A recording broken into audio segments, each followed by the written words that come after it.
Okay, ang contestant This is FYIO, for your information only. Sa naganap po na science fair dito sa distrito ng Ballesteros ay walang iba kundi si Criza, at ito hawak-hawak niya yung ginawa niyang poster for the fair.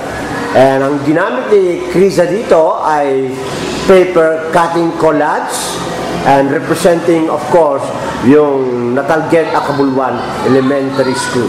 So, congratulations for the poster making Criza. participated in by Kabuluan Elementary School in the just concluded the science fair here at Ballesteros, Cagayan. We have here the school being represented by Criza, and this is the output of Criza in the poster making using